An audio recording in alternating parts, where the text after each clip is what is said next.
वर्णानामर्थसङ्गानां रसानां छन्दसामपि मङ्गलानां च कर्तारो वन्दे वाणी विनायको। नारायणं नमस्कृत्य नरं चैव नरोत्तमं देवीं सरस्वतीं व्यासं ततो जयमुदीरयेत्।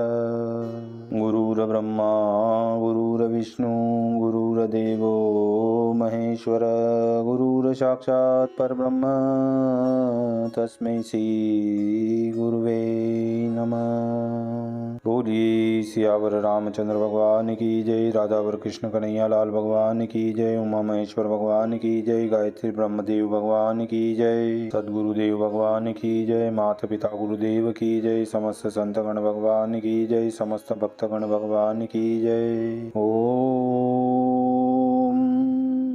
नमः पार्वती पतये हर हर महादेव। तो मित्रों और आप सभी श्रीमद् भागवत कथा के श्रेष्ठ रसिक जनों, श्रोतागणों, अब तक हमने श्रीमद् भागवत कथा की कथा को नियमित रूप से क्रमबद्ध रूप से श्रवण किया है, कीर्तन किया है, मनन किया है, भजन किया है। तो अब हम उसी क्रम में श्रीमद् भागवत कथा के 12वें स्कंद के दूसरे अध्याय की ओर कथा को अग्रसर करते हैं। आप सभी श्रेष्ठ श्रोतागण रसिकजन भगवान श्री राधा वल्लभ कृष्ण कन्हैया लाल के श्री चरणों में दृढ़ भक्ति रखते हुए कथा का श्रवण करें, कीर्तन करें, मनन करें, भजन करें। बोलिए राधावर कृष्ण कन्हैया लाल भगवान की जय। तो कहते हैं, दूसरे जब कलिकाल को बड़े दोष अत्यंत, तब हरि कल की रूप धरी मारहि दुष्ट असंत, मारहि दुष्ट असंत। श्री सुखदेव जी बोले कि हे राजन परीक्षित, इसके उपरांत फिर महाबलवान काल के प्रभाव से दिन पर दिन धर्म, सत्य, सोच, क्षमा, दया, आयु, बल, स्मरण आदि घटता चला जाएगा। कलयुग के विषय जिस पुरुष के पास धन होगा वही बलवान, गुण निदान, आचारवान और बुद्धिमान कहलाएगा, और जो महाबलवान होगा वही धर्माध्यक्ष और न्यायशाली हो सबको जीतेगा। रीति केवल एक स्त्री और पुत्र में ही रहेगी और सुहृद, मित्र, कुल, गोत्रादिक में कपट व्यवहार रह जाएगा। स्त्री पुरुष होने में कुछ श्रेष्ठ कुल आचार विचार नहीं होगा, केवल रति करने में कुशल देख लेंगे, और ब्राह्मणपन में केवल जनेऊ मात्र ही रह जाएगा। आश्रम चिह्न मात्र होकर के पहचाने जाएंगे।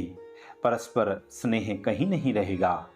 धनहीन न्याय में नित्य प्रति हारते ही रहा करेंगे, क्योंकि न्यायाध्यक्ष जब तक धन पात्रों से द्रव्य पाते रहेंगे तब तक धनहीन को हराते ही रहा करेंगे, और अधिक बोलने वाले को ही लोग पंडित कहेंगे। निर्धनों का नाम लोग असाधु रखेंगे, दंभ भाव और कपटी को ही लोग साधु कहेंगे। विवाह स्वीकार मात्र ही समझा जाएगा और स्नान मात्र ही सब श्रृंगार होगा। जो तालाब व सरोवर दूर होगा वहीं तीर्थ माना जाएगा। माता पिता और गुरु को कोई तीर्थ नहीं मानेंगे। सिर पर बाल रखना यही सब सुंदरता कहवाएगी।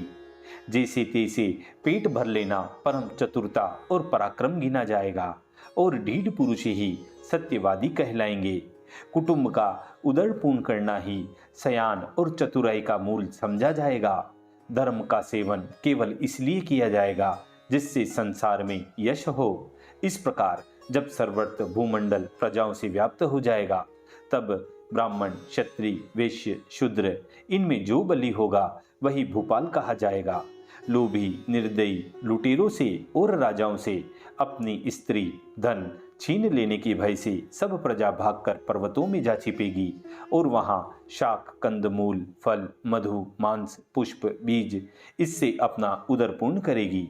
अकाल और राजाओं के दंड से कष्ट पाकर अनावृष्टि, शीत, वायु, धूप, वर्षा और हिम से परस्पर अत्यंत पीड़ित हो कलेश पाकर संपूर्ण सभी लोग नष्ट हो जाएंगे। भूख, प्यास, रोग, संताप और चिंता से प्रजा अत्यंत पीड़ित हो जाएगी, और मनुष्यों की पूर्ण अवस्था कलयुग में 20 अथवा 30 वर्ष की हुआ करेगी। जब कलयुग का महादोष बढ़ेगा तब प्राणी तनुशीर्ण और महामलिन हो जाएंगे। इसीलिए कहा भी गया है, जब वर्णाश्रम धर्म सब हेवे हैं जगत विनाश, तब वेदन के पंथ को नेकन रहे प्रकाश, नेकन रहे प्रकाश। धर्म के बदले में पाखंड ही पाखंड रह जाएगा। राजा लुटेरे होंगे, वृथा हिंसा और बात बात में झूठ बोलकर नाना प्रकार की वृत्तियों को करेंगे और सदा बुरे कामों में निष्ठा रहेगी। सब वर्णाश्रम शूद्र के सदृश हो जाएंगे और गायें बकरी के समान छोटी छोटी होगी। चारों आश्रम ग्रस्त प्राय हो जाएंगे और स्त्री के भाइयों से लोग प्यार करेंगे और घर को संबंध मात्र मानेंगे। अन्न और औषधियाँ क्षीण हो जाएगी। केवल वृक्षों में शमी उड़द के वृक्ष ही रह जाएंगे। वर्षा काल में बिजली अधिक चमकेगी, वर्षा बहुत थोड़ी हुआ करेगी। गृहस्थियों के घर धर्म कर्म से शून्य हो जाएंगे। इस प्रकार कलयुग में सब मनुष्य अधर्मी हो गधे के समान हो जाएंगे और जब महाभयंकर कलयुग के अंत का समय आएगा तब धर्म की रक्षा करने के लिए आदि पुरुष भगवान शुद्ध सत्वगुण मूर्ति धारण करके निष्कलंक रूप से प्रकट होंगे।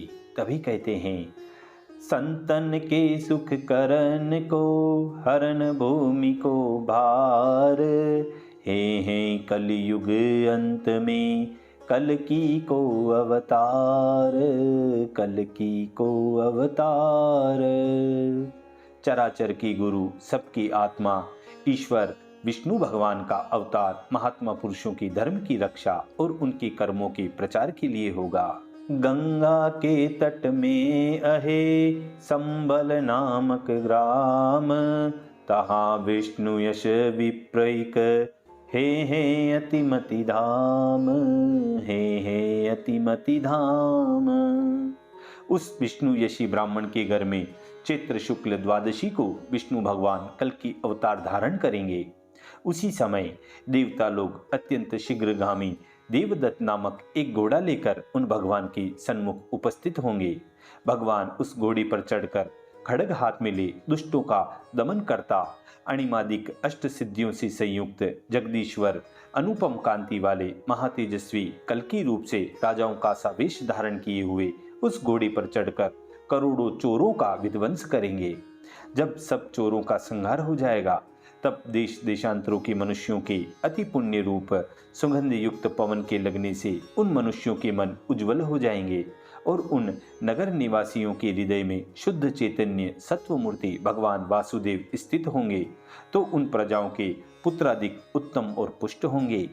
जब धर्म के पालने वाले कल्कि भगवान प्रकट होंगे तब सतयुग बरतने लगेगा और प्रजा की संतान सात्विकी होगी।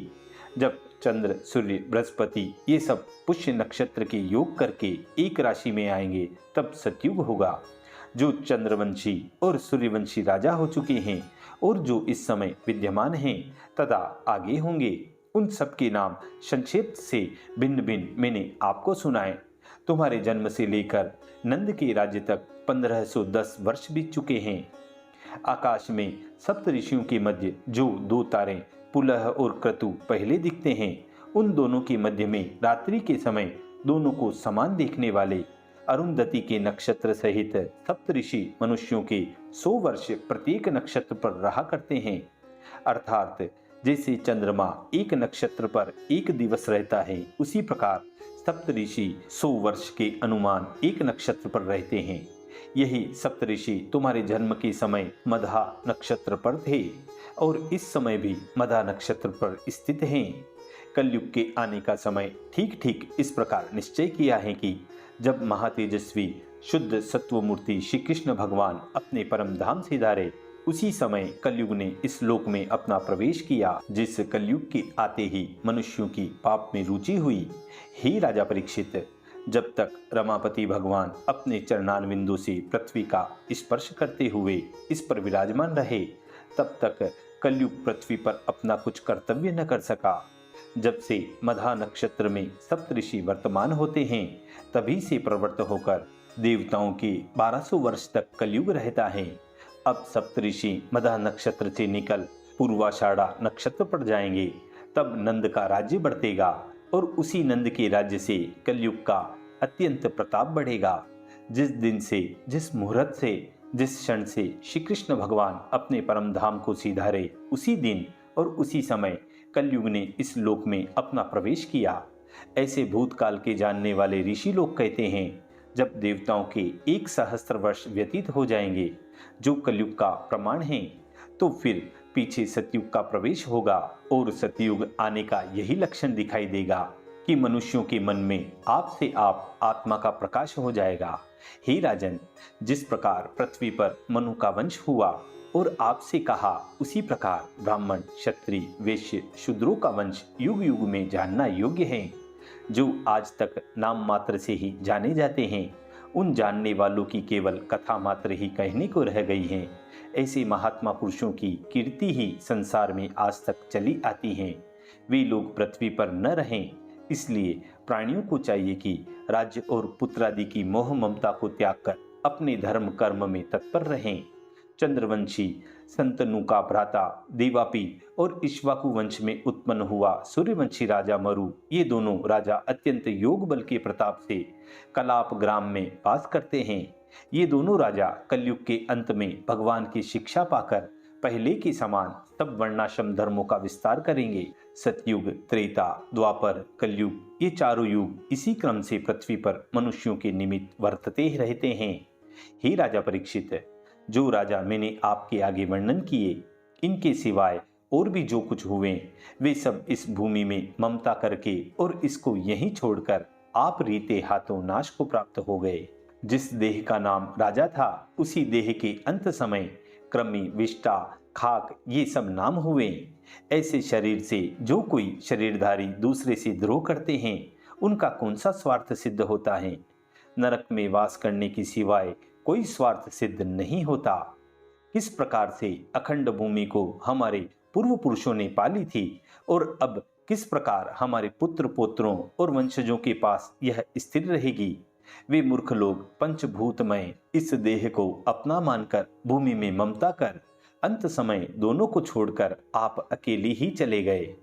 हे राजा परीक्षित, जो जो भूपति हुए अपने पराक्रम से भूमि का भोग करते रहे, इस महाविकराल काल ने उन सब की भी कथा मात्र ही शेष रखी। इसी मधुर संवाद के साथ श्रीमद् भागवत कथा के 12 स्कंद के द्वितीयो अध्याय, दूसरे अध्याय की पूर्णता व समाप्ति होती है। बोलिए श्री कृष्ण कन्हैया लाल भगवान की जय।